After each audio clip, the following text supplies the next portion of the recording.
अच्छा चलो स्टार्ट करते हैं।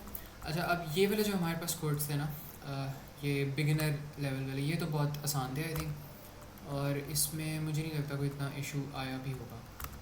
एक मिनट इसको कर लेते हैं। जी जी सर, सर इजी इजी था। था।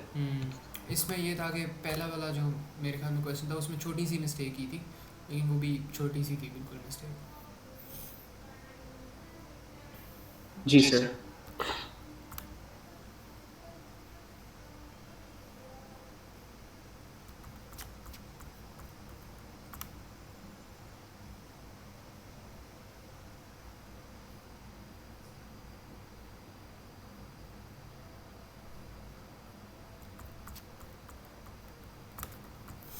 अच्छा इसमें ये वाला कोड बहुत आसान था। इसमें वो क्या कह रहे हैं कि write a pseudo code to input a number and output whether it is positive और नेगेटिव।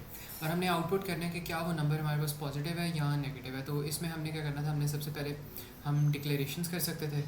तो first of all I declared a number जिसके अंदर मैंने रखवा दिया नम, और इसको इसकी डेटा टाइप मैंने क्या रखवा दी, इंटीजर। ठीक है, ये चीज़ कर दी। एंड देन इसके बाद मैंने क्या किया, मैंने इनपुट लिया नंबर का। तो आई रोट हेयर के इनपुट नंबर। अब इसमें आप अगर एक आउटपुट देना चाहो ऊपर तो वो भी दे सकते हो, मैं क्योंकि जल्दी में लिखवा रहा हूँ तो इसलिए मैं नहीं दूंगा। तो अब मैंने यहाँ पे इफ़ कंडीशन लगानी है, मैंने चेक करना है अगर तो मेरे पास जो नम की वैल्यू आ रही है वो ग्रेटर दैन ज़ीरो है, देन मैंने क्या चीज़ आउटपुट करनी है, देन मैंने यहाँ पे आउटपुट करना है output it is a positive number. तो यहाँ पर मैंने आउटपुट कर दिया पॉजिटिव नंबर, ये चीज़ होगी। एंड देन एल्स वाली कंडीशन पे मैं जाऊँगा, और अगर ये वाली कंडीशन ना चली तो मैं यहाँ पे एल्स पे जाऊँगा एंड देन मैं यहाँ पे कहूँगा आउटपुट नेगेटिव नंबर।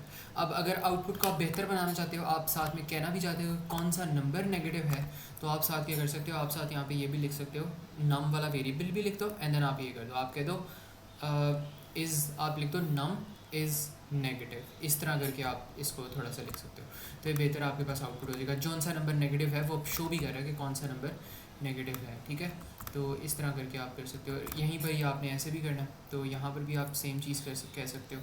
आप यहाँ पे कह सकते हो नम इज़ अ पॉजिटिव नंबर, इसको पहले ऊपर ले आता है।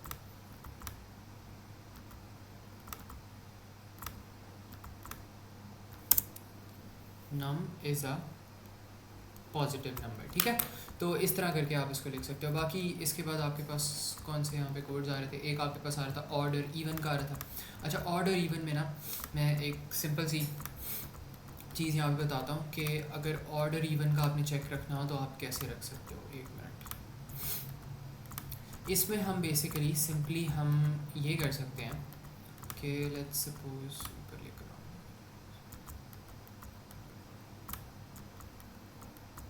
ज़्यादा ही नीचे है।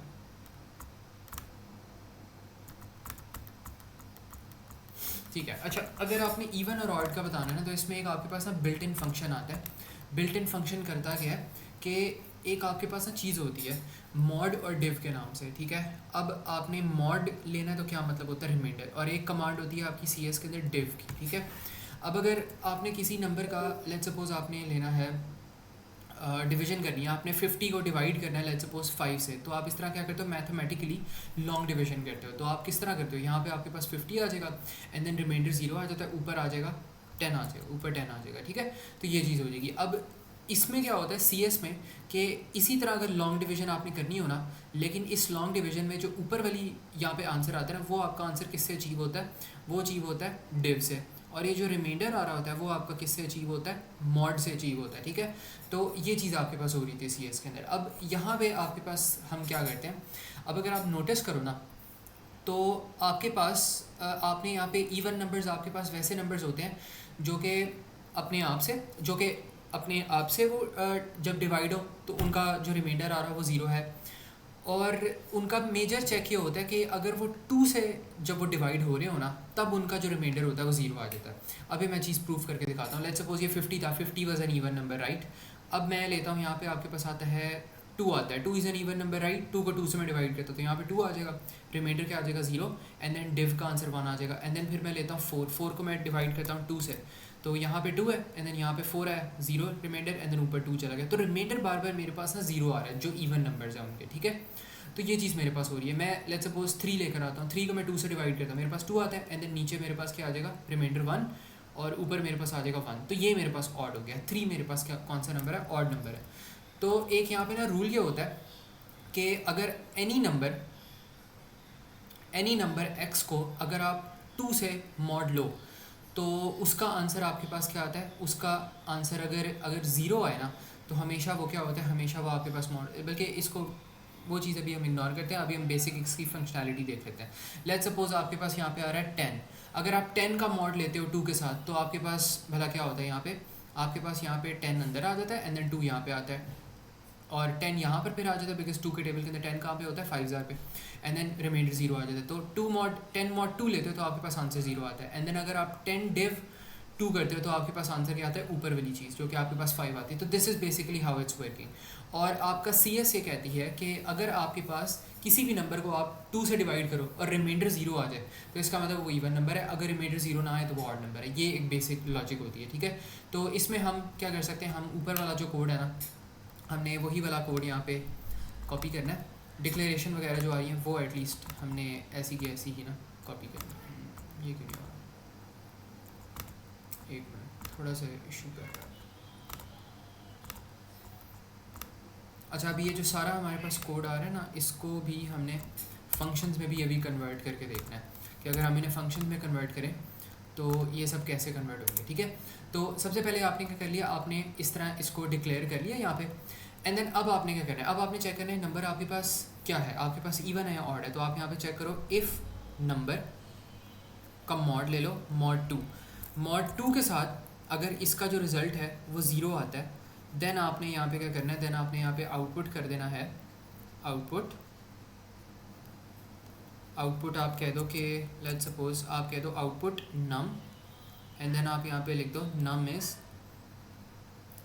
इवन, ठीक है, ये चीज़ कर दो। एंड देन एल्स में आप जाओ यहाँ पे, और एल्स में आप क्या करो, एल्स में आप जाके यहाँ पे आउटपुट कर दो आउटपुट नम इज़ ऑड, ठीक है। तो ये चीज़ आपके पास हो जाएगी। या आप यहाँ पे ये भी लिख सकते हो, आप यहाँ पे एंड इफ कर दो। एक और तरीका ये हो सकता है, आप यहाँ पे लिखो if this equals to this then end if, या आप इसको अगर लंबा करना चाहते हो तो आप इसको ऐसे भी लिख सकते हो कि इफ़, थोड़ा सा मैंने इसको ना लंबा कर दिया काम को। तो यहाँ पे आप चेक कर लो, if num mod 2 is not equals to 0, अगर it's not equals to 0 then आपने क्या करना है, इट इज़ ऑड। तो ये चीज़ आपने कर देनी है। बस इससे क्या हो गया, ये भी सेम तरीके से काम करे, बस इससे क्या हो गया, एल्स वाली कंडीशन ख़त्म हो गया और आपका जो कोड है वो थोड़ा सा ज़्यादा इनएफिशिएंट हो गया, ज़्यादा लंबा हो गया, बस और कोई तरीका नहीं। अगर आपके पास नम मॉड 2 के अंदर आंसर 0 आ रहा है तो ये वाली इफ़ कंडीशन चल जाएगी और नीचे वाली चलेगी नहीं। अगर वो नॉट इक्वल टू 0 आ रही है तो ऊपर वाली नहीं चलेगी, खाली नीचे वाली चल जाएगी। तो आउटपुट कोई ना कोई एक ही आएगी। तो ये चीज़ समझ आई हो ज़ैफ़ा? इसमें कोई कन्फ्यूजन हो तो बताओ। सर मुझे डिव की समझ नहीं आई, लाइक 10 डिव 2 आपने लिखा है 5 है, वो कैसे? अच्छा 10 div 2, अच्छा इसमें पता क्या हो रहा है, इसमें मैंने बताया था कि अगर हमारे पास यहाँ पे 10 और इस साइड में हमारे पास 10 होता है, इस साइड में हमारे पास 2 होता है। अभी मॉड और डिव को छोड़ दो, इसका मतलब क्या होता है कि आपके पास जो ये वाली चीज़ होती है ना लेफ़्ट साइड वाली, वो आपकी मल्टीप्लिक इस तरह जो डिवीजन होती है उसके अंदर जाती है, हैट के अंदर चली जाती है, एंड देन जो राइट साइड वाली चीज़ होती है वो बाहर आती है। अब इसको आपने मैथमेटिकली सॉल्व करना है, ठीक है। तो अगर इसको सॉल्व करोगे तो आपके पास क्या होगा, 2 के टेबल में 10 आता, बिल्कुल आता, तो यहाँ पे 10 लिख दो, रिमाइंडर 0 हो गया, एंड देन 10 कितने टेबल पर आता है, 2 के ऊपर 5 पर आता है। तो इसमें मैंने आपको बताया था कि जो ऊपर वाली चीज़ है ना आपके पास, ऊपर वाली ये वाली जो चीज़ होती है ये रिज़ल्ट होता है आपका डिव का, और जो नीचे वाली चीज़ होती है वो आपका रिज़ल्ट होता है मॉड का। तो अगर आप यहाँ पे कहते हो ना 10 मॉड 2, तो वो इसी तरह उसकी मल्टीप्लिकेशन होगी, लेकिन यहाँ पे मॉड का रिस्पॉन्स क्या आएगा, जो इस पूरी डिवीजन के अंदर रिमाइंडर वाली चीज़ आ रही थी वो इसका रिजल्ट हो जाएगा जो कि 0 है। और अगर 10 डिव 2 लिखते हो तो वो यही वाली सेम डिवीजन होगी, लेकिन इसमें रिजल्ट क्या आएगा, जो ऊपर वाली चीज़ है, क्योंकि ऊपर वाली चीज़ डिव का रिजल्ट होता है, नीचे वाली चीज़ मॉड का रिजल्ट होता है, ठीक है। तो this is how it works. तो ये चीज़ समझ आई हो ज़ैफ़ा? इसमें जी सर। तो अच्छा चलो ये चीज़ होगी हमारे पास। इसके बाद हमारे पास क्या होता है यहाँ पे, बाकी ये वाले जो क्वेश्चन थे ये तो आपके पास था पास और फेल वाला था, इसको मैं भी करवा इसलिए हूँ बिकॉज इसको ना हमने फंक्शन में भी कन्वर्ट करना पड़ेगा हमें। तो यहाँ पर हमारे पास ये हो गया। अच्छा, अब वो कह रहे हैं write a pseudo code to input the student marks and display pass if the student marks is greater than this else pass else fail. ठीक है, तो इसमें मैं क्या करता हूँ, मैं इसमें सबसे पहले ऐसा करता हूँ, मार्क्स आपने एंटर करने ना, तो मैं क्या करता हूँ, मैं यहाँ पे डिक्लेयर कर लेता हूँ मार्क्स सबसे पहले। तो first of all what I can do here is I can declare marks as integer. मैं अज्यूम करूँ कि पॉइंट में मार्क्स नहीं आते, मार्क्स होल नंबर में आते। ठीक है, ये चीज़ कर ली। एंड देन मैंने क्या करना है, मैंने यहाँ पर इनपुट देना है, इनपुट मार्क्स, और फिर मैं यहाँ पे लिखूँगा कि if marks is greater than equals to 50 then output pass.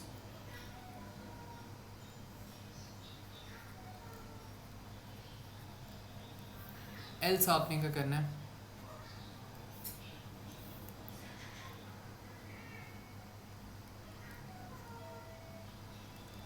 Else output fail. ठीक है, तो ये हमारे पास जो है फिर इसका कोड हो जाएगा। ठीक है, अब हमने क्या करना है यहाँ पे, अब मैं एक यहाँ पे फंक्शन जिस तरह हम लिखते हैं ना, उसकी मैं यहाँ पे फंक्शनैलिटी बताने लगा हूँ कि आपके पास जब भी आपने फंक्शन लिखना हो तो आपने करना क्या है। ठीक है, अब मैं आपको ये भी बताऊँगा कि यहाँ पे फंक्शन की रिक्वायरमेंट क्यों हमारे पास पड़ती है, फंक्शन की हमें ज़रूरत की पड़ती है। तो जो सारी चीज़ें ना will be going over these one by one, और इन सबको अब हमने ना फंक्शन में कन्वर्ट करना है। बट फर्स्ट ऑफ ऑल हम देखेंगे फंक्शन का हमारे पास सिंटैक्स होता क्या। तो सबसे पहले हमने यहाँ पे देखना है फंक्शन सिंटैक्स। ठीक है, तो इसकी अगर हम बात करें तो सबसे पहले हमारे पास फंक्शन का सिंटैक्स क्या होता है। सबसे पहले ना हमने यहाँ पे लिखना होता है, हमारे पास यहाँ पे आएगा फंक्शन, फंक्शन की इस तरह हेडिंग आएगी, हमने यहाँ पे लिखना है फंक्शन, एंड देन हमारे पास यहाँ पर आएगा फंक्शन का नेम आएगा, फंक्शन का कोई भी नेम हो सकता है। फिर हमारे पास क्या चीज़ आएगी, हमारे पास एक ब्रैकेट आएगी, एंड देन इस ब्रैकेट के अंदर हमारे पास जितना भी डेटा होता है वो क्या होता है, वो पैरामीटर होता है। पैरामीटर का भी जो पर्पज़ होता है वो मैं आपको समझाऊंगा। ठीक है, इसमें आपके पास क्या होता है, आपके पास लेट्स सपोज आता है पैरामीटर 1, एंड देन साथ ही साथ उसकी डेटा टाइप 1 भी आती है, एंड देन आपके पास आता है यहाँ पे parameter 2 and then data type 2 and then so on and so on. ठीक है, एक minute,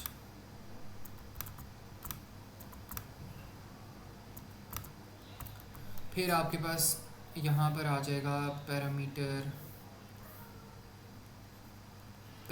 2 and then data type 2 and then so on and so on. ठीक है, ऐसे ऐसे करके आपके पास पैरामीटर्स आते रहेंगे, जितने मर्जी आप पैरामीटर्स इंक्लूड कर सकते हो। अब ये पैरामीटर्स क्या होते हैं इनके बारे में बताऊँगा, और इसमें आपने क्या करना है, ये जो सेंटर वाली यहाँ पे चीज़ आ रही होती है, ये आपके पास बस क्या होता है, ये आपके पास कोड होता है या आपके पास लॉजिक होती है। ठीक है, तो सारी की सारी आपकी जो कोड और लॉजिक आ रही थी वो यहाँ पर आ रही होती है। ठीक है, ये चीज़ होगी, एंड देन आपने अपने फंक्शन को एंड करना है, तो आप यहाँ पे क्या लिख दोगे, आप यहाँ पे लिख दोगे एंड फंक्शन लिख दोगे, ये आपने लिखना है। तो this is how you create your function. और अब यहाँ पे एक और चीज़ आती है, साथ में आपने लिखना होता है फंक्शन क्या करता है, फंक्शन रिटर्न कर रहा होता है। यहाँ पे आपने लिखना है रिटर्न्स, एंड देन जो भी डेटा टाइप होती है जिसको वो रिटर्न कर रहा है उसको आपने लिखना है। ठीक है, अब मैंने यहाँ पे आपको पहले बताया था कि जो फंक्शन है आपको इट रिटर्न्स अ वैल्यू। ठीक है, वैल्यू आपके पास कुछ भी हो सकती है, value of any data type. तो यहाँ पे आप लिख सकते हो it returns a value of any data type, of any data type. अब जो आपके पास इसकी वैल्यू होती है ना, जो आप रिटर्न कर रहे हो, तो आपने पहले डिसाइड करना आपका फंक्शन कौन सी वैल्यू रिटर्न कर रहा है। क्या आपका फंक्शन न्यूमेरिक वैल्यू रिटर्न कर रहा है तो आपने रिटर्न लिख देना इंटीजर। अगर वो रियल नंबर रिटर्न कर रहा है तो आप यहाँ पे लिख दोगे रिटर्न्स रियल। अगर वो बूलियन वैल्यू रिटर्न कर रहा है तो आप यहाँ पे लिख दोगे रिटर्न्स बूलियन। इस तरह करके आपने लिखना है। बाकी ये पैरामीटर्स क्या होते हैं, ये जो है ना, ये आपके पास फंक्शन की हेडिंग है, ये आपने लाजमी लिखना है, और एंड फंक्शन भी आपने लाजमी लिखना है। बस ये जो है ना, ये आपका चेंज हो सकता है फंक्शन का नाम, और इसको मैंने क्रोकोडाइल्स में इसलिए कर दी बिकॉज ये डायनामिक है, ये चेंज हो सकता है। जो चीज़ें मैंने इस तरह क्रोकोडाइल मार्क्स के अंदर रखी होती है ना, ये पर्सन टू पर्सन वेरी कर सकती हैं। आप अपने फंक्शन का नाम कुछ और रख सकते हो, कोई और बंदा कुछ और रख सकते हो। जिस तरह वेरिएबल्स होते हैं ना, वेरिएबल्स की तरह इनके नाम भी आपने खुद रखने होते हैं। बाकी आप ना अपने क्या कहते हैं, ये जो फंक्शन होता है इसको आप पैरामीटर्स प्रोवाइड कर रहे हो। तो पैरामीटर्स क्या होते हैं, इनको आप कहते हो पैरामीटर्स। अब पैरामीटर्स होते क्या हैं, यहाँ पे हम देख लेते हैं। पैरामीटर्स बेसिकली आपके पास ऐसी वैल्यूज़ होती हैं जो आपके कोड, जो आपके फंक्शन को या आपकी जो सब रूटीन्स होती हैं ना, उनको डिफरेंट तरीके से उनकी कैलकुलेशंस को परफॉर्म करती हैं। तो अभी ये जो सारी चीज़ें ना मैं समझाऊंगा, मुझे पता है थोड़ा सा ज़्यादा अभी कॉम्प्लिकेटेड हो रहा होगा, but for now just observe कर लो। जैसे हमें कोड करेंगे ना, everything would just make sense. तो अब यहाँ पे हमने क्या करना है, पैरामीटर्स हमारे पास क्या होते हैं, इट अलाउज आर सब रूटीन्स। सब रूटीन्स क्या होती हैं, प्रोसीजर फंक्शंस। सब routines to modify its working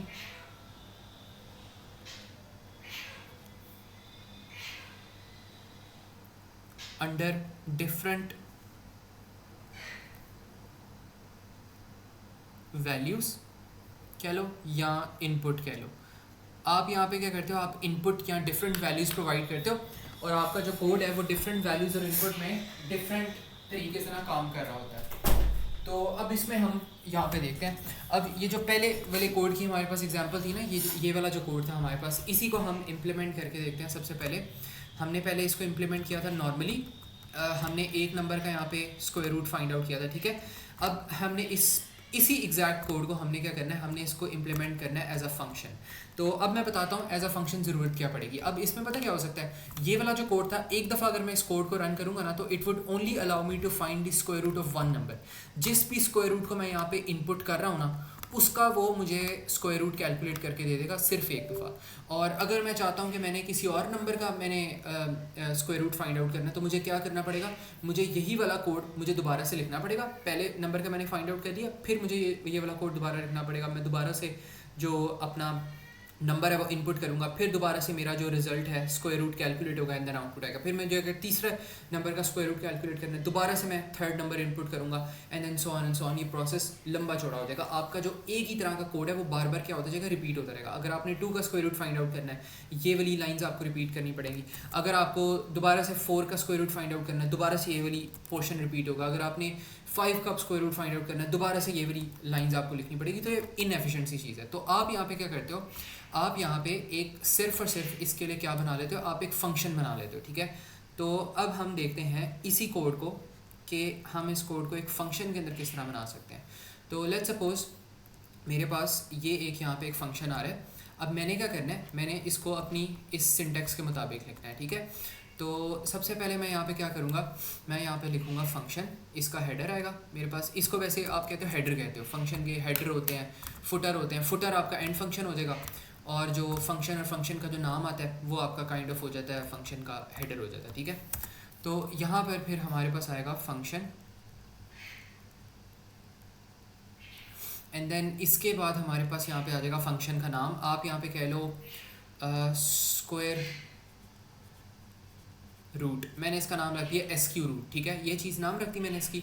अब इसके अंदर एक पैरामीटर जाएगा, मैं इसके अंदर क्या ही पैरामीटर कर सकता हूँ। अब मेरे पास मसला पता क्या था कि मैंने डिफरेंट वैल्यूज़ का स्क्वायर रूट कैलकुलेट करना है। तो मैं क्या कर देता हूँ, मैं जो यहाँ पे ये कह रहा था कि आउटपुट करो, enter number and then number भेजो।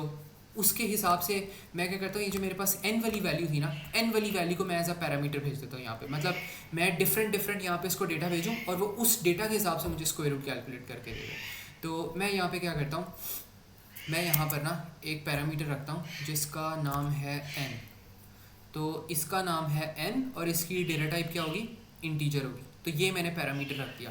और एक और चीज़, जो मेरा यहाँ पे ये स्क्वायर रूट वाला फंक्शन है, ये स्क्वायर रूट कैलकुलेट करता है। तो मैं एज्यूम कर सकता हूँ कि रिटर्न, लेट्स सपोज ये रिटर्न कर रहा है मेरे पास स्क्वायर रूट की कैलकुलेशन को। तो मैं यहाँ पे लिख देता हूँ रिटर्न्स, जो भी रिजल्ट के अंदर पड़ा होगा वो रिटर्न कर देता है। तो यहाँ पे मैं कह देता हूँ रिटर्न्स। अच्छा, अब जो एक और चीज़, अब जो आपके पास स्क्वायर रूट होता है, स्क्वायर रूट भी बल्कि हमारे पास इंटीजर में आ जाता है, तो इंटीजर भी आप रिटर्न करवा सकते हो। रियल भी करवा देते, इतना कोई मसला नहीं है, बट इंटीजर चलो हम सिंप्लिसिटी के लिए इंटीजर भी यूज़ करें, ठीक है। ये चीज़ कर दी एंड देन अब आपने क्या करना है, अब ये जो n था ना, अब पहले आप क्या कर रहे थे, इसके अंदर आप n बार बार आप आउटपुट दे रहे थे यूज़र को कि n एंटर करो, फिर यूज़र इनपुट करता था n। लेकिन इसमें फंक्शन में आपने क्या कर दिया, आप n को एज अ पैरामीटर इसके अंदर ऑलरेडी भेज रहे हो।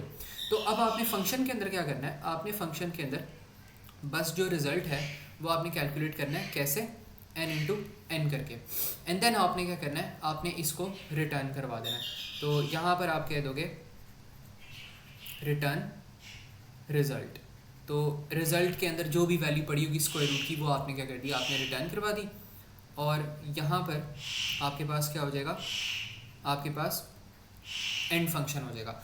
अब ये कोड वर्क किस तरह करेगा, पहले हम वो देख लेते हैं कि how this code is actually working. तो ये कोड इस तरह काम करेगा कि अगर आपने n के अंदर लेट्स सपोज वैल्यू भेजी है 2, तो वो यहाँ पे कैलकुलेट करेगा 4 और रिटर्न कर देगा 4, ऐसे काम करेगा।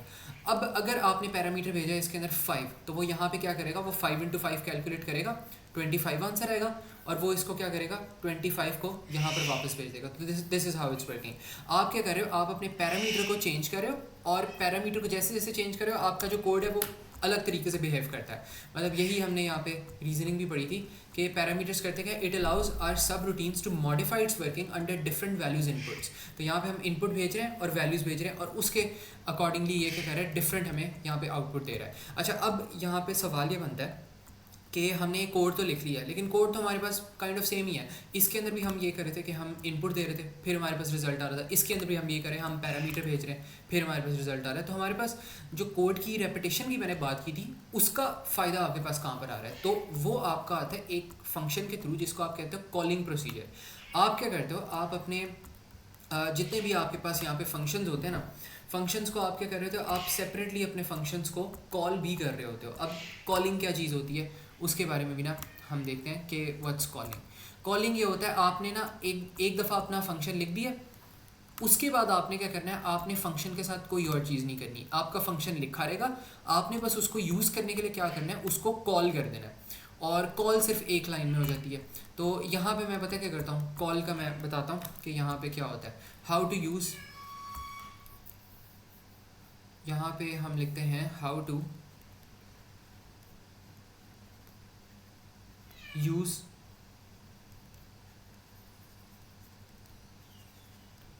सब रूटीन्स। ठीक है, तो क्वेश्चन आता है कि सब रूटीन्स को यूज़ किस तरह करना है, तो वो हम किस तरह यूज़ करेंगे, just by calling them.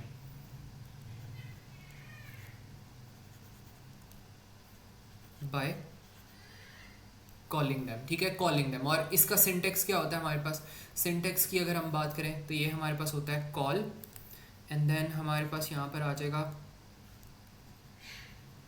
Function name, and then जो भी हमने उसके अंदर वैल्यू भेजनी होगी हम उसके अंदर यहाँ पे वैल्यू भेज देंगे, पैरामीटर, इसको आप कह लो पैरामीटर कह लो। ठीक है, तो ये आपके पास फंक्शन होता है उसको बार बार कॉल करने का। अब मैं दिखाता हूँ कि इसको आपने कॉल करना है तो ये किस तरह काम करेगा। अगर आपने फंक्शन को ऐसे करके लिख दिया ना, तो ये कभी भी फंक्शन चलने नहीं वाला। जब तक आप इस फंक्शन को कॉल नहीं ना करोगे ना, ये आपका फंक्शन खुद ब खुद कभी भी नहीं काम करेगा, ये कभी चलेगा ही नहीं। तो you'll have to call it by yourself, आपको इसे खुद कॉल करना पड़ेगा। आपने एक दफ़ा फंक्शन लिख दिया, वो बस लिखा रहेगा, अब इसको कॉल करना आपकी जिम्मेदारी है। ठीक है, तो सबसे टॉप पे आपने फंक्शन लिख दिया, अब इसको अगर आपने यूज़ करना है तो what you would do here is कि आपने लेट्स सपोज पहले कैलकुलेट करना है स्क्वायर रूट ऑफ 2, तो आप यहाँ पे लिखते हो कॉल, एंड देन आप यहाँ पे लिखते हो SQ रूट, और आपने स्क्वायर रूट ऑफ 2 कैलकुलेट करना है, तो यहाँ पे आप इस तरह करके इसको कॉल कर दोगे। एंड देन आपने क्या करना है, आपने कैलकुलेट करना है स्क्वायर रूट ऑफ 5, तो आप यहाँ पे लिख दो 5, तो यहाँ पे क्या हो जाएगा, यहाँ पे ये इसको स्क्वायर रूट ऑफ 25 को रिटर्न कर देगा। आपने अब स्क्वायर रूट ऑफ कैलकुलेट करना है 10, तो आप ऐसे करके इसको कॉल कर दोगे। तो यहाँ पे क्या हो रहा है, एक एक लाइन से आप अपने पूरे इस कोड को बार बार चलाई जा रहे हो, यहाँ पे कोई भी रेपिटेशन की ज़रूरत नहीं है। लेकिन अगर यही वाला कोड आपने ऐसे करके यूज़ करना होता तो आपको पता है क्या करना पड़ना था, आपको यही चीज़ यहाँ पे इसके लिए करने के लिए आपको क्या करना पड़ना था, आपको पहले एक दफ़ा 2 का स्क्वायर रूट कैलकुलेट करने के लिए आपको दोबारा से ये वाला कोड आपको चलाना पड़ना था, फिर दोबारा से आपने 5 का कैलकुलेट करना है तो अब आपको यहाँ पे 5 एंटर करना पड़ेगा। फिर आपने दोबारा से 10 का आपने यूज़ करना है तो आपको दोबारा से ये वाला कोड पूरा के पूरी ये सारी लाइंस लिखनी पड़ेंगी। लेकिन अब आपके पास क्या हो गया, अब आपके पास पूरा का पूरा जो कोड है वो रिड्यूस हो गया। अब आपने इतनी लाइंस लिखी 1 2 3 4 लाइंस लिखी एंड देन 3 और लाइंस आपने लिखी और आपके पास सारों की जो चीज़ें हैं वो कंप्लीट होगी। आपको रेपिटेशन करने की ज़रूरत नहीं पड़ी, ना ही आपको कोड को बार बार लिखने की ज़रूरत पड़ी, ना ही उसको बार बार रन करने की ज़रूरत पड़ी। ठीक है, आपने बस ये चीज़ एग्जैक्टली कर ली। अब इसके बाद बहुत ज़्यादा सवाल हो सकते हैं, तो कोई सवाल है तो पूछो ज़ैफ़ा, क्योंकि I expect there must be some confusion. Sir पहला सवाल तो ये है कि लाइक कॉल जो है, call can be used any time, सिर्फ एक स्पेसिफिक कोड के लिए नहीं होता ना? हाँ, कॉल कॉल जो होती है ना वो हमारे पास कभी भी यूज़ हो सकती है। जितने भी आपने फंक्शंस लिखे हैं ना उन सारे फंक्शंस के लिए आप कभी भी यूज़ कर सकते हो अपनी कॉल। ठीक है, अच्छा, और ये always after and function use होगा? हाँ जी, एंड फंक्शन के बाद यूज़ होगा। इसमें आपने मेक श्योर करना है कि जितने भी आपके पास वैसे तो नॉर्मली इतने ज़्यादा कॉम्प्लेक्स कोड नहीं आता, लेकिन जितने भी फंक्शंस और सब रूटीन्स होती हैं ना वो आप अपने कोड के टॉप पे लिखते हो और जैसे ही आपने उनको कंप्लीट कर लिया फिर आप अपना जो होता है ना मेन कोड आप लिखना शुरू करते हो। ठीक है, तो this is how you do it. आप एक सेपरेट साइड पे अपने टॉप पेज ही कंसिडर करता है एग्जामिनर, तो वहाँ पे आप अपने सब रूटीन्स को लिख देते हो। फिर जब वो लिख देते हैं उनके पास थोड़ी सी स्पेस छोड़ के आप अपनी जो मेन प्रोसीजर होता है वो आप करने लग जाते हो। आपने स्क्वायर रूट कैलकुलेट करना है तो आप किस तरह करोगे, आप बस जो आपने फंक्शन लिखा है ऑलरेडी आप उसको बस कॉल कर दो instead of writing it all over again. तो ये इससे आसानी होती है। ओके, और सर आप पैरामीटर की डेफिनेशन पे जा सकते हैं, मैं बस उसे नोट डाउन कर अच्छा लूँ। अच्छा, पैरामीटर की डेफिनेशन ये है।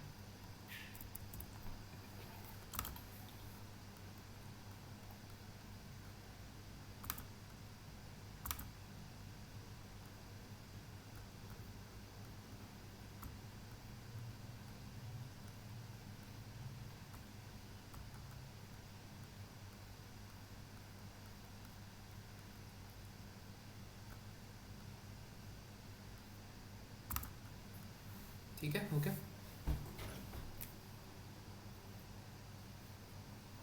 जी जी सर। ठीक है, तो this is how we actually use our subroutines. अच्छा, अब इसमें ना एक मसला है, पता क्या मसला है, यहाँ पे जब आप कॉल करते हो ना स्क्वायर रूट, तो ये देखो यहाँ पे आपके पास कहीं ना कहीं कोई चीज़ आउटपुट ही नहीं हो रही।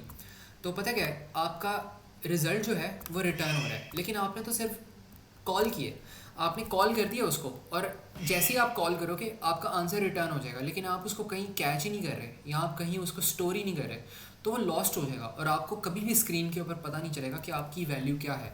तो इसका हल ये हो सकता है कि आप यहाँ पे एक वेरिएबल बना लो। ठीक है, आप यहाँ पे बना लो कोई भी, आप यहाँ पे वेरिएबल बना लो, किसी भी वेरिएबल का यहाँ पे नाम हो सकता है। तो यहाँ पे आप लिख दो वेरिएबल 1, ऊपर आपने डिक्लेयर करवाया होगा शायद कहीं पर, तो वेरिएबल 1 के अंदर आप इसको रखवा लो एंड देन इसको आप रखवा लो वेरिएबल 2 के अंदर एंड देन इसको आप रखवा लो वेरिएबल 3 के अंदर। तो जैसे ही कॉल टू होगा आपके पास इस सारे का सम आपके पास क्या आएगा, 4 आएगा। तो अब I want you to understand कि जब आप कॉल स्क्वायर रूट 2 करते हो ना तो इस सारे का जो रिजल्ट होता है आपके पास वो किसके इक्वल्स टू आ जाता है, इस सारे का रिजल्ट आपके पास आ जाता है जो भी आंसर रिटर्न हो रहा था ना उसके इक्वल्स टू आ जाता है। तो यहाँ पे इसका रिजल्ट आ जाएगा 4, लेकिन अगर खाली आप 4 लिख दोगे तो 4 तो कहीं पे किसी कंटेनर में स्टोर ही नहीं हो, वेरिएबल में स्टोर ही नहीं हो, तो इट वुड गेट लॉस्ट। ठीक है, लेकिन अगर यहाँ पे 4 रिटर्न आता है और वो इक्वल्स टू आप वेरिएबल 1 के अंदर रखवा देते हो तो फिर वो कहीं ना कहीं स्टोर हो जाता है एंड देन उसको आप बाद में यूज़ कर सकते हो या उसको आप आउटपुट भी करवा सकते हो। अगर इसको बाद में आपने आउटपुट भी करवाना है तो आप वैसे भी इसको आउटपुट करवा सकते हो, या आप ऐसे कर सकते हो या आप इसको ये कर सकते हो। और एक और तरीका ये हो सकता है कि आप यहाँ पे कर दो आउटपुट कॉल स्क्वायर रूट 2, तो जो भी आपके पास आउटपुट आएगा वो रिटर्न आएगा वो साथ में क्या हो जाएगा, आउटपुट भी हो जाएगा। तो this is how you can actually use your functions. ठीक है, अच्छा अब हमारे पास यहाँ पे ना ये वाला भी एक कोड था हमारे पास जिसको हम आराम से बना सकते हैं एक फंक्शन के अंदर। अब ये हमें क्या कह रहा था, ये हमें कह रहा था कि पहले नंबर एंटर करो कि वो पॉजिटिव है या नेगेटिव है। अब this is a lengthy procedure, अगर आपको यहाँ पे लेट्स सपोज आपको बार बार 100 नंबर्स एंटर करने हैं तो आप क्या करोगे, आपको यहाँ पे देखना पड़ेगा, पहले आप एंटर करोगे, पहले आप ये वाला कोड एक दफ़ा लिखोगे फिर दूसरी दफ़ा लिखोगे, या तो आपको ये काम करना पड़ेगा या तो आपको एक फॉर लूप लगाना पड़ेगा। ठीक है, फॉर लूप में ये सारा काम कर दो। फॉर लूप कर लिया था ज़ैफ़ा?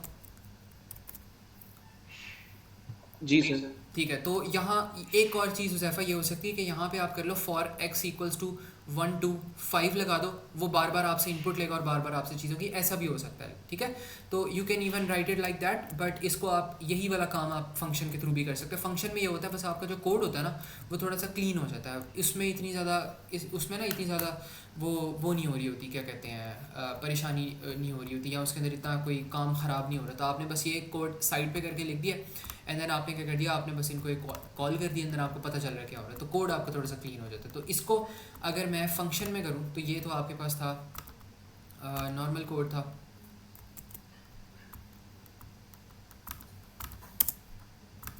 इसको हम क्या देते हैं यहाँ पर ही थोड़ा साइड पे करते हैं, ठीक है। This is our normal code, इसको मैं हेडिंग दे देता हूँ कि ये हमारे पास है एक नॉर्मल कोड।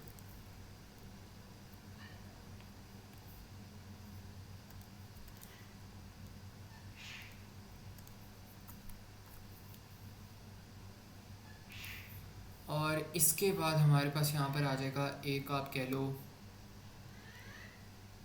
फंक्शन आ जाएगा।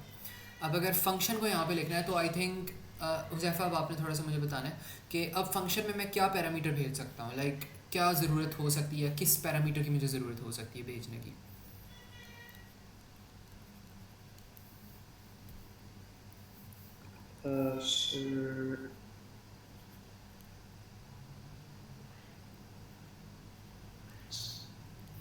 Sir, I don't know. I can't. अच्छा, इसमें हम पता क्या करते हैं, इसमें हम नॉर्मली इनपुट्स भेज रहे होते हैं या हम कोई ऐसी चीज़ भेज रहे होते हैं जिससे हमारा कोड मॉडिफाई हो जाए। तो यहाँ पे हम क्या कर रहे थे, हम बार बार इनपुट ले रहे थे, तो यही वाला जो इनपुट है ना, यही वाला इनपुट हमने क्या कर देना, हमने इसके अंदर यहाँ पे भेज देना है।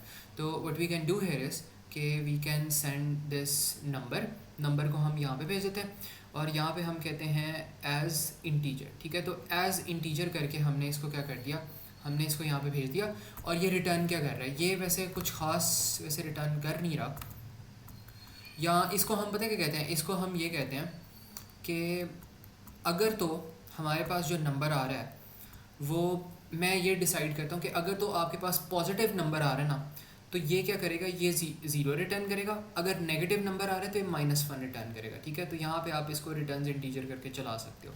और फिर आप यहाँ पे क्या करो, आपके पास ये जो पूरा का पूरा कोड आ रहा है ना, आप इसको यहाँ पे, बल्कि पूरा का पूरा कोड नहीं होगा, आपको यहाँ पे कोई चीज़ें चेंज करनी पड़ेंगी। यहाँ पे चेक करोगे if number is greater than zero, अगर नंबर जो आपने एज अ पैरामीटर भेजा है वो ग्रेटर देन ज़ीरो है, देन आपने क्या करना है, आपने रिटर्न करवा देना है। यहाँ पे हम आउटपुट कर रहे थे, यहाँ पे मैं कहता हूँ कि रिटर्न करवा दो, यहाँ पे आप रिटर्न करवा दो ज़ीरो फॉर पॉजिटिव। और एल्स में आप क्या करो, एल्स में आप जाओ, एल्स में आप रिटर्न करवा दो यहाँ पे -1। अगर -1 रिटर्न हो रहा है तो हमारा कोड समझ जाएगा कि जो नंबर था वो क्या था, वो नेगेटिव था। तो दिस इज़ व्हाट्स हैपनिंग। अब अक्सर ये हो सकता है, एक और जो यहाँ पे चीज़ है ना जो मैं समझाता हूँ, एक और चीज़ ये हो सकती है कि अक्सर आपने जब कोड लिखा है ना, आपको अपने कोड को एग्जामिनर को समझाना भी आना चाहिए। तो आप छोटे छोटे कमेंट्स ऐड कर सकते हो। बस ये है कि कमेंट्स आपने अगर ऐड करने ना तो आपने डबल / यूज़ करना है और आपने यहाँ पे कहना है इफ़ आप कह दो कि zero represents, if zero is return it means a positive, if -1 it means a negative, ताकि आपके एग्जामिनर को पता लग जाए कि आप यहाँ पे कर क्या रहे हैं, बिकॉज आपके पास आउटपुट तो है नहीं। तो हमने यहाँ पे ये डिसाइड किया था कि अगर ज़ीरो रिटर्न हो रहा है तो इसका मतलब आपका जो नंबर है वो क्या है, पॉजिटिव है। अगर -1 रिटर्न हो रहा है तो इसका मतलब आपका नंबर जो है वो नेगेटिव है, क्योंकि आपका जो फंक्शन है ना वो आउटपुट्स को कभी भी रिटर्न नहीं कर सकता। तो यहाँ पे आप ये नहीं कह सकते कि आउटपुट वैसे रिटर्न कर सकता है लेकिन स्टिल अप्रोप्रिएट नहीं होगा। तो हमने इसको ना थोड़ा सा मॉडिफाई करके हमने ऐसे लिख दिया। अब अगर इसको कॉल करना है तो आप यहाँ पे क्या कर सकते हो, अब इसमें थोड़ी सी ना ज़्यादा इंप्लीमेंटेशन होगी। यहाँ पे आप पता क्या करोगे, यहाँ पे आप ये चेक करोगे कि इफ़, आप चेक करो इफ़ आपके पास जो भी चीज़ रिटर्न हो रही है, इफ़ चेक पॉजिटिव, आपने यहाँ पे बल्कि पहले आपको कॉल भी करनी पड़ेगी साथ साथ। तो यहाँ पे आप करो if call check positive and then इसके अंदर आप भेज दो 2। आप करो if call check positive 2 is equals to is equals to 0, then आपने यहाँ पे आउटपुट क्या करना है, देन आपने यहाँ पे आउटपुट कर देना है आउटपुट पॉजिटिव।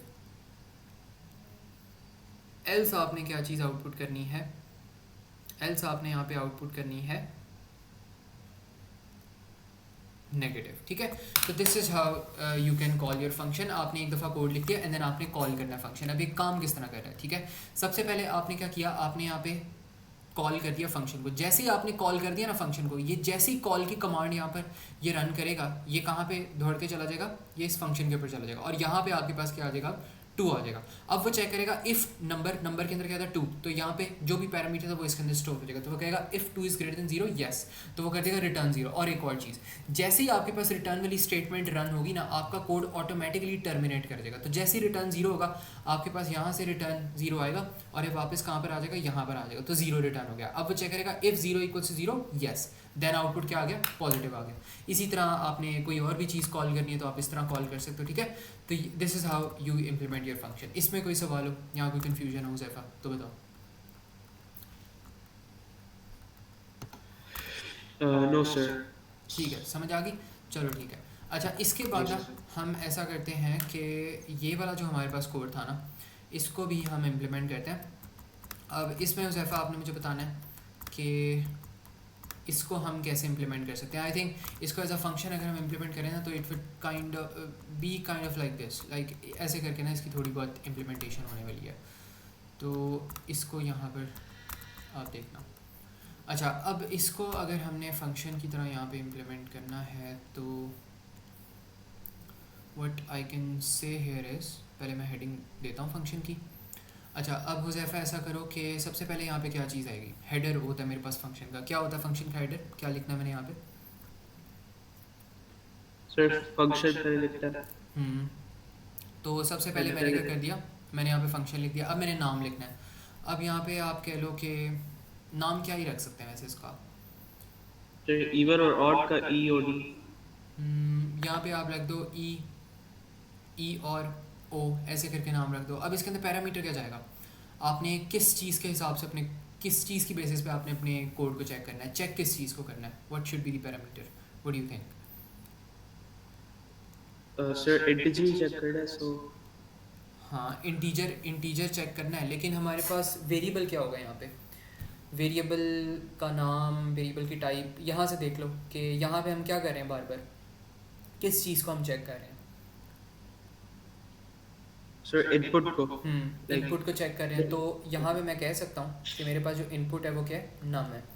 तो नम एज एन इंटीजर मैंने क्या कर दी, मैंने यहाँ पे भेज दी। ठीक है, तो नम एज एन इंटीजर मैंने यहाँ पे भेज दी। और अब मैंने क्या चेक करना है, मैंने यहाँ पे इंटीजर की बेसिस पे मैं रिटर्न कर देता हूँ। तो यहाँ पे मैं कहता हूँ रिटर्न्स इंटीजर। और मैं यहाँ पे क्या कहता हूँ कि अगर मेरे पास जो वैल्यू है वो मेरे पास 0 आ रही है तो इसका मतलब है मेरे पास इवन है। अगर मेरे पास वैल्यू जो है 0 नहीं आ रही तो इसका मतलब मेरे पास ऑड है। तो यहाँ पे मैं कहता हूँ कि if num mod 2 is equals to 0, then मैं क्या करता हूँ, देन मैं यहाँ पे रिटर्न कर देता हूँ रिटर्न 0। और रिटर्न 0 का मतलब है कि इवन नंबर था हमारा। एल्स मैं क्या कहता हूँ, एल्स मैं यहाँ पे रिटर्न कर देता हूँ रिटर्न 1। और यहाँ पर मेरे पास क्या चीज़ हो जाएगी, यहाँ पर मेरे पास हो जाएगा एंड। ठीक है, ये चीज़ होगी। एंड देन यहाँ पर मैंने क्या कर लिया, मैंने यहाँ पे कर लिया एंड फंक्शन। हुज़ैफ़ा ये कोड बताओ, ये कोड देख के समझ आती है कि इसमें क्या चीज़ हो रही है। अगर आपके पास इवन नंबर आ रहा है तो आपने 0 रिटर्न कर दिया, अगर आपके पास इवन नंबर नहीं आ रहा तो आपने क्या कर दिया, आपने 1 रिटर्न कर दिया। ये चीज़ आप कर रहे हो यहाँ पे। तो does this make sense? Sir it does make sense. Sir मेरा बस ये एक सवाल था, ये जो मॉड और डिव है ये हमारा एक रूल है, like it will always remain a rule. हम इसको रूल है सिर्फ एज एक्सप्लेन है वैसे ही करेंगे। हाँ, ये हमारे पास एक रूल होता है। अच्छा, रूल आप इवन ऑड की बात कर रहे हैं ना, रूल की। जी सर। हाँ, वो हमारा इवन ऑड वाला रूल ऐसे ही होता है, और इसमें ये मैथमेटिकल रूल भी हमारा यही है। आप अगर देखो ना, तो आपके पास सारे के सारे जो इवन नंबर्स होते हैं ना, जब आप उनको डिविजिबल बाय 2 करो तो वो आपके पास रिटर्न 2 ही देते हैं। क्यों वो रिटर्न 2 देते हैं? बिकॉज आपके पास होता है 0 +2 +4 +8 10 12 16 ऐसे ऐसे करके इवन नंबर जाते हैं, तो they are always divisible by 2 because वो मल्टीपल्स ऑफ 2 होते हैं। ठीक है, बाकी 0 से तो हर चीज़ अगर डिविजिबल करोगे तो आंसर 0 ही आएगा, तो इस वजह से 0 को भी आंसर 0 आता है। ठीक है, तो ये लॉजिक होती है बेसिकली।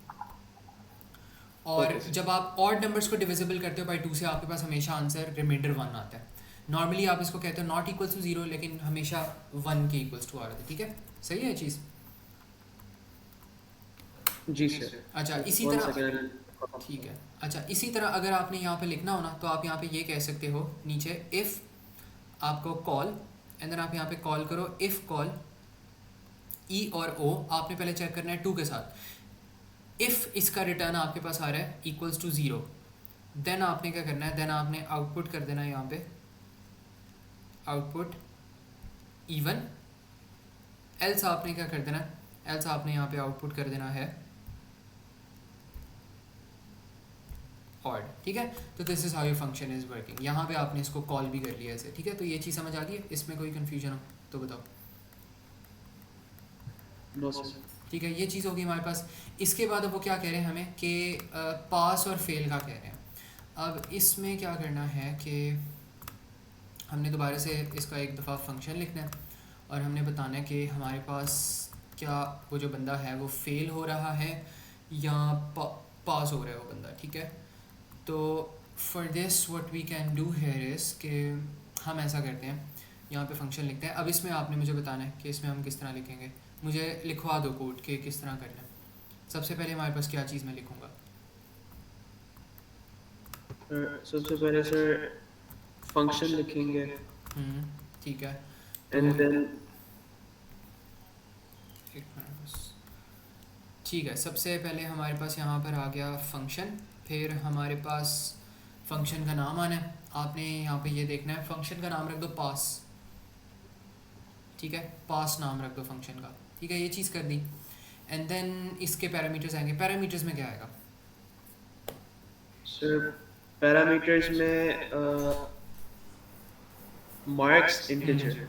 मार्क्स आ जाएंगे, तो यहाँ पर हमारे पास आ जाएगा मार्क्स एंड देन इंटीजर। ठीक है, तो ये चीज़ होगी। एंड देन रिटर्न में आप वैसे कोई भी चीज़ रिटर्न करवा सकते हो। आपने ये जो रिटर्न करवानी होती है ना, ये रिटर्न आपने अपने अंदाजे के लिए करना होता है। ठीक है, आप यहाँ पे रिटर्न बूलियन भी करवाते तो वो एक ही बात है। ठीक है, अगर आप बल्कि रिटर्न बूलियन करवाते तो वो शायद बेहतर होता है। यहाँ पे आप यहाँ पे कहते हैं रिटर्न रिटर्न्स बूलियन, और बूलियन में आप क्या करते हैं, आप यहाँ पे लिखवा देते, अगर आपके पास इवन नंबर है तो आप कहते हैं ट्रू, तो इसका मतलब है ट्रू रिटर्न कर दो।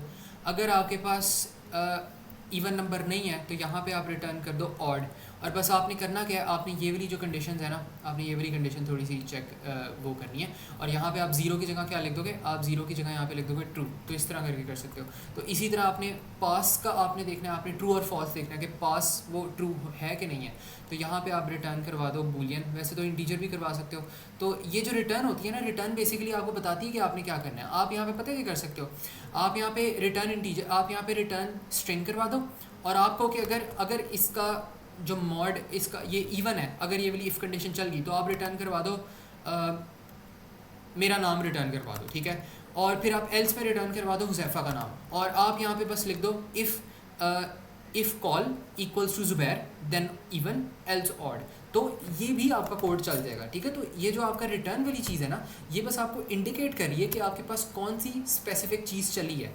अगर आपके पास यहाँ पे ट्रू चला है, तो अगर आपके पास ट्रू रिटर्न हो रहा है तो इसका मतलब है ये वाली कंडीशन चल गई है, मतलब इवन है। अगर यहाँ पे आपके पास रिटर्न की जगह ऑड चला है तो इसका मतलब आपके पास ये वाली कंडीशन नहीं चली, आपके पास ऑड वाली कंडीशन चली है, तो आपका नंबर ऑड होगा। अगर आप यहाँ पे ट्रू और फॉल्स की जगह आप यहाँ पे इसको कर दो आप स्ट्रिंग।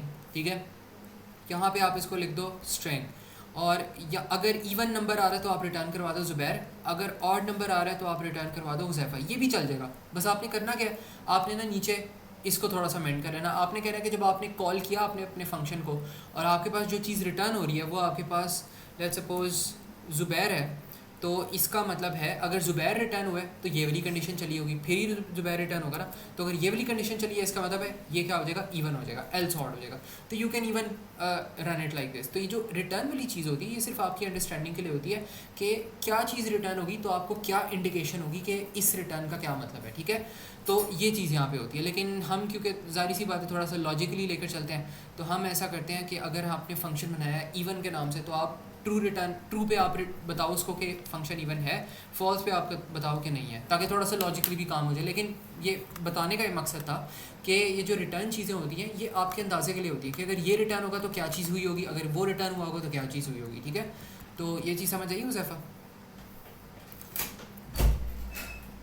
जी सर। ठीक है। तो यहाँ पे आपने कर दिया रिटर्न्स बूलियन, और अब आपने क्या करना है, अब आपने यहाँ पे चेक करना है कि if marks is greater than equals to 50, then आपने क्या करना है, आपने यहाँ पर रिटर्न कर देना है, आप कह दो कि टू रिटर्न कर दो। एल्स आपने क्या करना है, एल्स आपने यहाँ पे रिटर्न कर देना है फॉल्स, ठीक है। तो यही बस आपके पास पूरा कोड है। एंड देन यहाँ पर आपने क्या करना है, आपने लगाना है एंड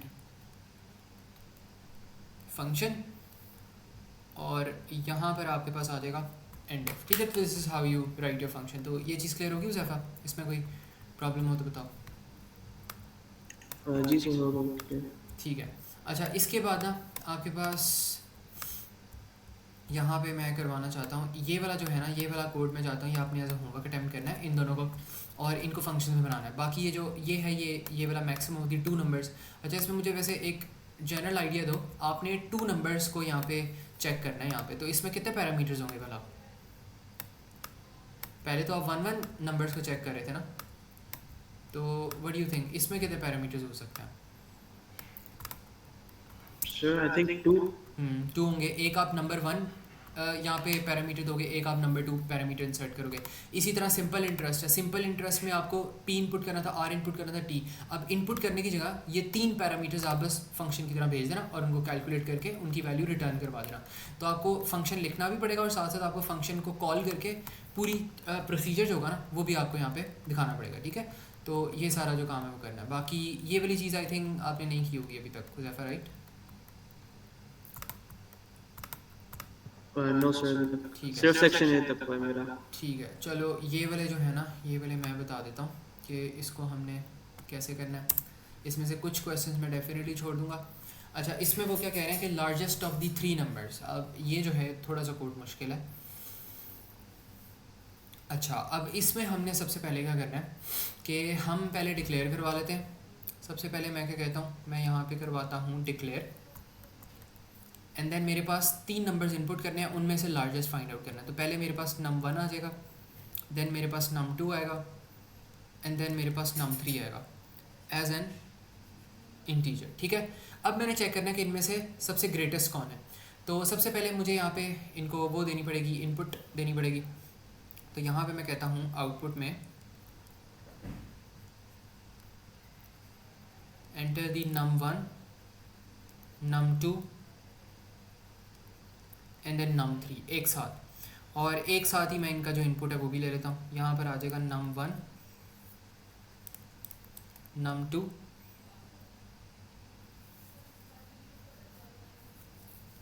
एंड देन num3, ठीक है। तो ये डायरेक्टली ना आपके पास ऐसे करके ये वैल्यूज़ यहाँ पर आ जाएंगी, ठीक है। ये चीज़ होगी। अब इसके बाद हमने क्या करना है, हमने फाइंड आउट करना है कि इसमें से ग्रेटेस्ट कौन सी वैल्यूज़ हैं।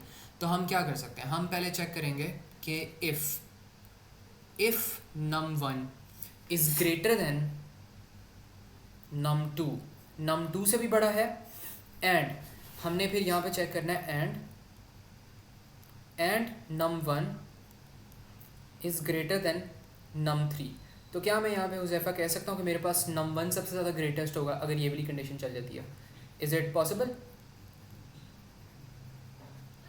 सर इट इज पॉसिबल, लेकिन लाइक कोई सेटबैक होगा if num2 हमारा बड़ा है, so should there be a setback? Shouldn't there be a error in a code.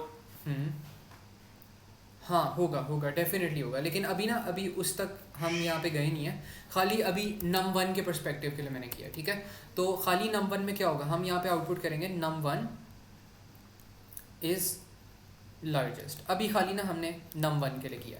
अब इसके बाद जो आप चीज़ कह रहे हैं ना उसके लिए मैं कर लेता। पहले मैंने नम वन के लिए चेक किया कि क्या पता नम वन लार्जेस्ट हो, अब क्या पता नम टू लार्जेस्ट हो। तो मैं एक और एल्स कंडीशन में चेक करता हूँ, और यहाँ पे मैं चेक करता हूँ else if num2 is greater than num1 and num2 is greater than num3, then मैं क्या कहता हूँ, then मैं यहाँ पे कहता हूँ आउटपुट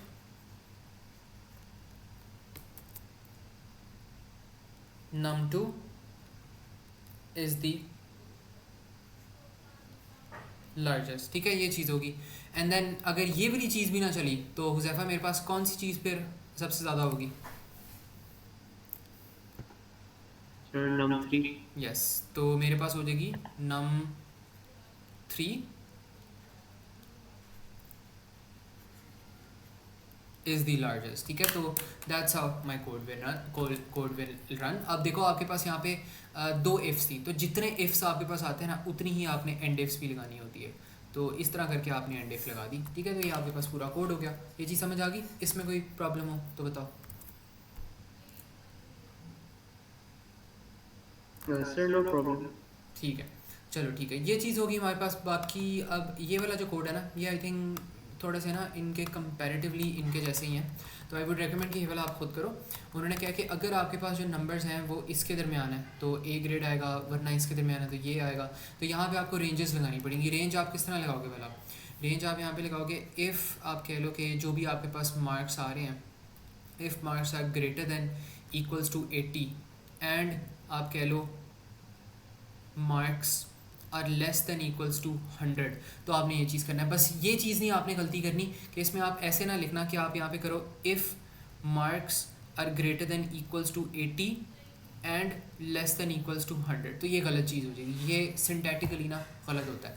यहाँ पे आपने मार्क्स को यहाँ पर भी आपको मार्क्स ऐड करने पड़ेंगे जिस तरह यहाँ पे, ठीक है। तो इस स्टेटमेंट से आपने इनको पूरा सॉल्व करना है। थोड़ी ज़्यादा स्टेटमेंट्स आएंगी बट ये बिल्कुल सिंपल सा कोड है, ठीक है। बाकी ये भी आपके पास वही है कि write a pseudo code to calculate the bill according to these rules. अगर लेस दैन इक्वल्स टू 10 है दैन 10 यूनिट आप आउटपुट कर दो, अगर इतना है तो ये आउटपुट कर दो, वरना आप इस तरह करके आउटपुट कर दो, डिस्प्ले कर दो टोटल बिल, ठीक है।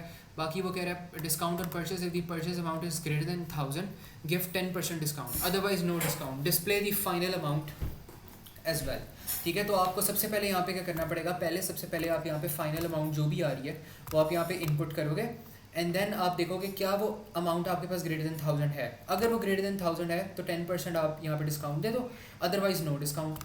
और फिर आपके पास आएगा login validation, input a user name and password, if both match the batman and 1 2 3 4 5 print access granted, otherwise access not granted. ये भी बहुत आसान है, ये आई थिंक कर लोगे, बस मैचिंग यहाँ पे करनी है।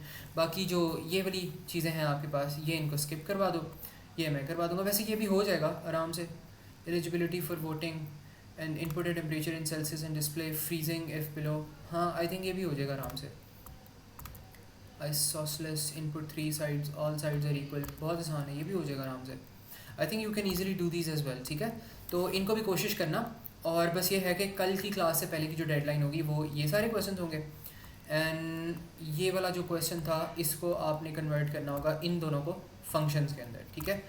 तो दैल जस्ट बी इट, ठीक है। तो ये आपका यहाँ पे अभी तक के लिए होमवर्क होगा, ठीक है। एनी कन्फ्यूजन सो फार? तो